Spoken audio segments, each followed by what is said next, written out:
নমস্কার, রঞ্জনাস গ্যালারিতে সবাইকে স্বাগত জানাই। আমরা এখন রয়েছি পুরীর সমুদ্রের ধারে। হ্যাঁ, সকাল সকাল চলে এসেছি সূর্যোদয় দেখতে। আপনাদেরকেও দেখাচ্ছি, চলুন দেখা যাক। Good morning everybody. এখন বাজে ভোর 4:30। আমরা এসেছি সানরাইজ দেখতে পুরীর সমুদ্র সৈকতে। এখনও কেউ নেই বিচে, আমরাই প্রথম।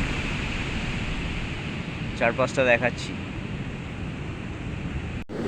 একটা ঝিনুক পেলাম, কিন্তু এটি এখনও বেঁচে রয়েছে এবং প্রত্যেকের বাঁচার অধিকার আছে। আমাদের কালেকশানের থেকে বড় এর গুণ প্রাণ। আমরা সমুদ্রে দিয়ে দিচ্ছি ঝিনুকটিকে।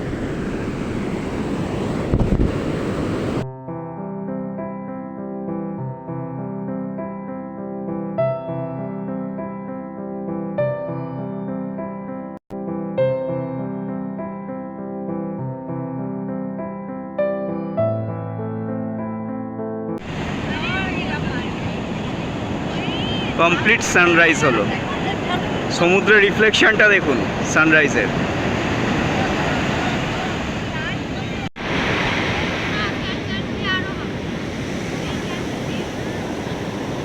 সমুদ্রকে ছেড়ে আর যেতে ইচ্ছা করছে না এই সকালবেলাটা। সূর্যদেব উঠেছেন পেছনে, আমরা দাঁড়িয়ে আছি এবং সমুদ্রের জলটা এখন ভীষণ উষ্ণ।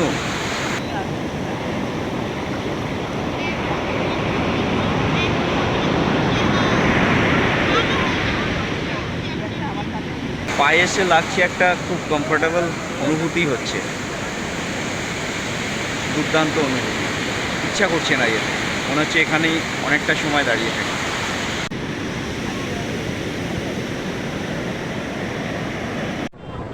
আমরা এমন একটা জায়গায় এসেছি যেখানে সমুদ্র থেকে জেলেরা নৌকা নিয়ে ফিরছে মাছ ধরে, এবং এই ভিড়টা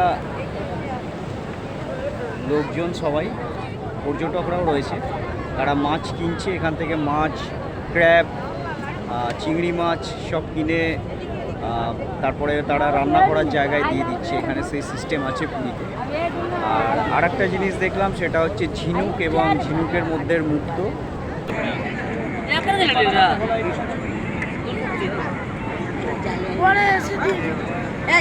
এইটাকে বলছে নাভি শঙ্খ। আর এটাকে কি বলে কাকা? নজর কাটি, এটা জাল কাটি। নজর কাটি ওই বাচ্চাদের লাগে না? আর এটা হচ্ছে জাল কাটি। ও এইটা সমুদ্র ঘোড়া। ঘোড়া নাম নিচ্ছে, এইটা বাড়ির মধ্যে সিন্ধু ঘটক যাকে বলে। এটা দেখো মাছের কাটি, কোমর ব্যথা। কি এটা? কোমর ব্যথা, কোমর ব্যথার। আচ্ছা আচ্ছা আচ্ছা, যে মাংস, শঙ্খ মাংস।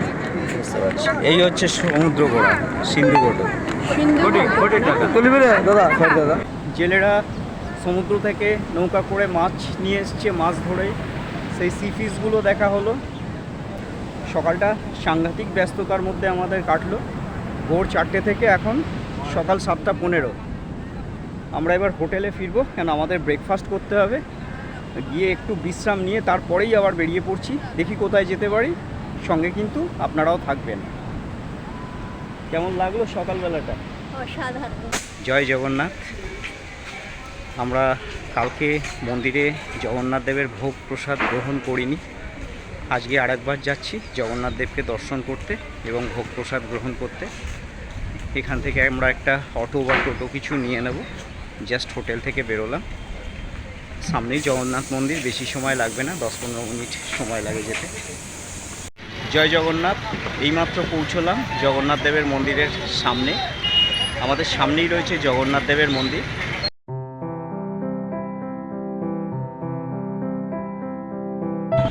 দক্ষিণ দুয়ারে যাওয়ার আগে সবচেয়ে নিকটবর্তী যে জায়গাটি, সেখান থেকে আমাদের সামনেই রয়েছে জগন্নাথ দেবের মন্দির। আপনাদেরকে দেখাচ্ছি।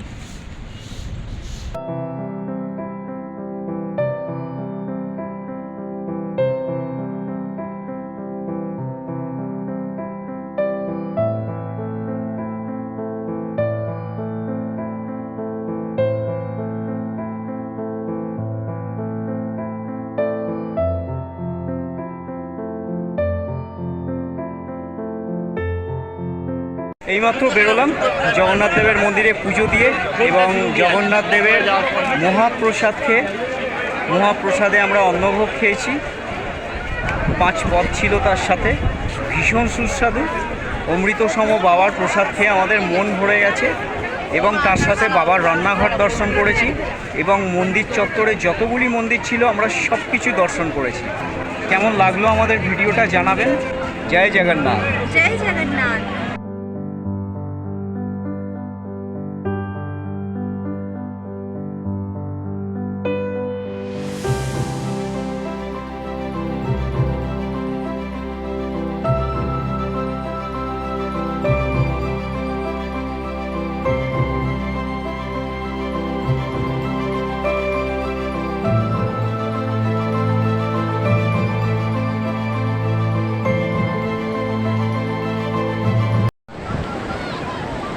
পুরীর সমুদ্রের ঢেউয়ের মধ্যে দাঁড়িয়ে আছি।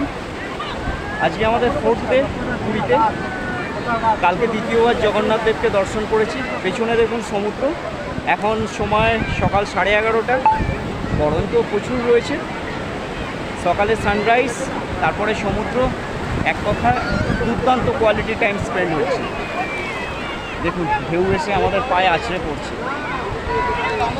বিচ বরাবর হেঁটে যাচ্ছি, এদিকে সমুদ্র, আমরা একদম সমুদ্রের ধারে বালিটার ওপর দিয়ে যাচ্ছি। কখনো কখনো ঢেউ এসে আমাদের পা ভিজিয়ে দিচ্ছে।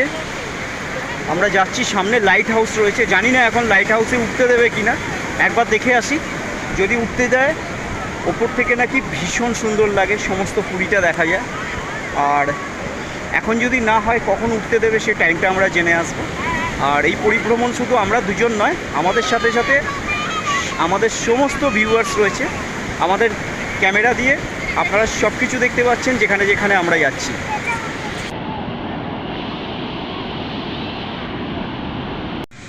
সমুদ্রে ছবি তুলে এবং হাঁটাহাঁটি করে ক্লান্ত, এখনও স্নান হলো না, শুটিং পর্ব চলছিল। একটা ডাবের দোকানে সমুদ্রের তীরে বসে ডাব খাওয়া হচ্ছে ছাতার তলায়, ওদিকেই সমুদ্র। ডাবটা খেয়ে একটু বিশ্রাম নিয়ে আবার সমুদ্র অভিযান পর্ব শুরু হচ্ছে আমাদের। এখন বিকেলবেলা 5টা বেজেছে। আমরা যাচ্ছি লাইট হাউসটা দেখতে। লাইট হাউসটা 6টায় বন্ধ হয়ে যায়, সন্ধে হলেই আলো জ্বললে বন্ধ হয়ে যায়। আমাদের গায়ে সূর্যের শেষ বেলার রোদ্দুর পড়ছে, আর এপাশে সমুদ্র। আমাদের গন্তব্যস্থলে এসে পৌঁছালাম, পেছনে সমুদ্র আর এদিকে রয়েছে এই বিরাট লম্বা বিল্ডিং বা চূড়ো বা মনুমেন্ট যেটা বলছেন, এটা পুরীর লাইট হাউস, যেখান থেকে সমুদ্রে আলো দেখানো হয় সন্ধে নামার পর থেকে। আমরা এই লাইট হাউসটিতে এবার উঠব। লাইট হাউসটা দেখাচ্ছি আপনাদের। এই সেই লাইট হাউস যেটা দেখতে আমরা এসেছি। এদিকে সব হোটেল। আমরা দাঁড়িয়ে আছি রাস্তার সামনে। আমরা সিঁড়ি দিয়ে লাইট হাউসে উঠছি। অনেকটাই দেরি হয়ে গেছে আমাদের, একটু তাড়াতাড়ি যেতে হবে।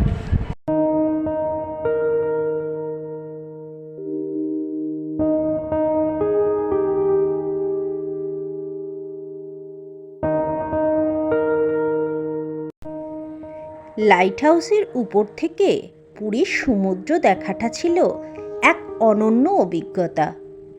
সমুদ্রের ধারে চলছিল বোটিং এবং প্যারাগ্লাইডিংয়ের মতন বিভিন্ন রকম অ্যাক্টিভিটিস।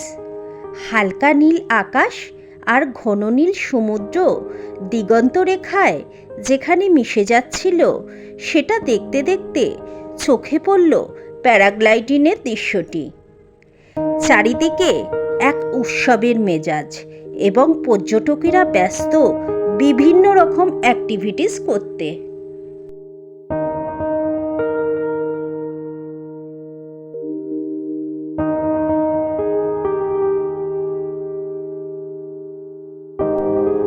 সমুদ্র থেকে চোখ সরিয়ে পুরী শহরের দিকে চোখ ফেরালে সহজেই দৃষ্টি আকর্ষণ করবে শ্রী জগন্নাথ মন্দিরের চূড়া।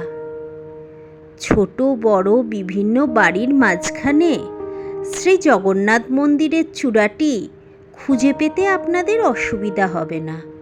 সমুদ্রের ধারের রাস্তা দিয়ে যাওয়ার গাড়িগুলোকে মনে হচ্ছিল যেন খেলনা গাড়ি। লাইট হাউসের এই স্মৃতিটা আমাদের মনে চিরতরে থেকে যাবে।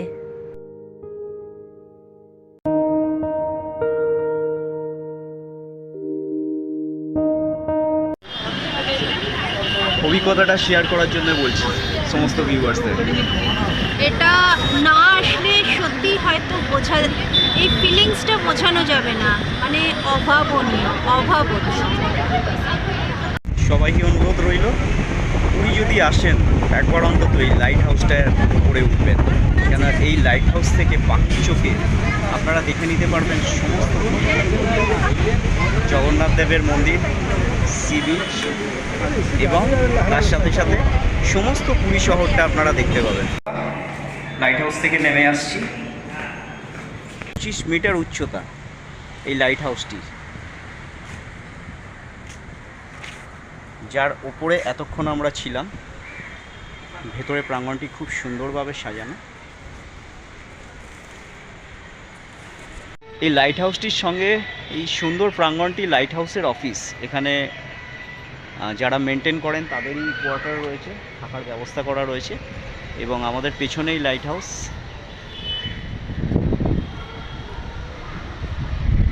$10 করে মাত্র টিকিট এই লাইট হাউস দেখার জন্য। আর টাইমিংটা কি দাদা? 3:30 থেকে 5:30। দুপুর 3:30 থেকে 5:30, সারাদিনে শুধু এইটুকু সময় লাইট হাউসটি দেখা যায়। লাইট হাউস থেকে ফিরছি, এবার একবার হোটেলে যাব, একটু রিফ্রেশড হব, কেন আমরা রোদের মধ্যে লাইট হাউসে এসেছি। এখন সন্ধে হয়ে গেছে।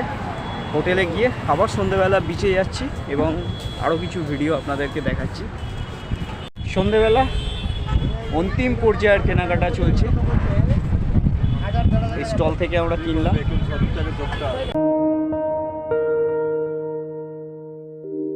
Srinarayan guest house. আমি দেখাচ্ছি আমাদের ঘরটা কীরকম। Room number 204।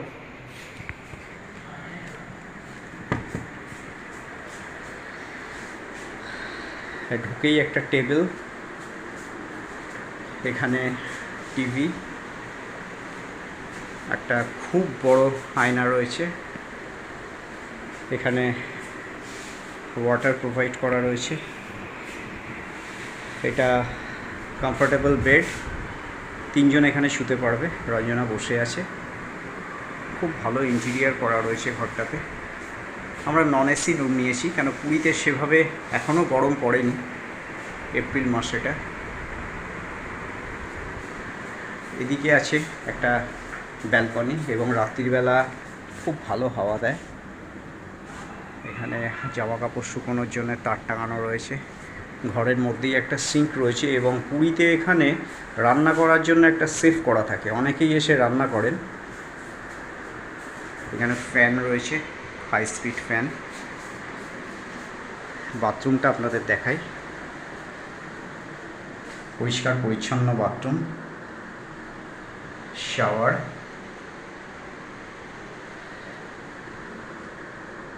মোটের ওপর কমফোর্টেবল। নন এসি রুম নিয়েছি আমরা এবং এটা বলতে পারি যে comfortable hotel. The bed is very comfortable, ফ্যানটা হাই স্পিড ফ্যান, ঘরের ইন্টেরিয়ার খুব ভালো এবং প্রাইসটাও খুব লো সেগমেন্টে। নন এসি ঘর এখানে 1500 টাকার মধ্যে পাওয়া যায়, এসি ঘরের চার্জ 2000-এর ওপর। যেহেতু পুরীতে এই সময় খুব একটা গরম নেই, এই কারণে আমরা এসি অপ্ট করিনি। তো আমাদের ইনবক্সে আমরা হোটেলের নাম্বার দিয়ে দিচ্ছি, আপনারা মনে করলে এই হোটেলে আপনাদের বুকিং করতে পারবেন।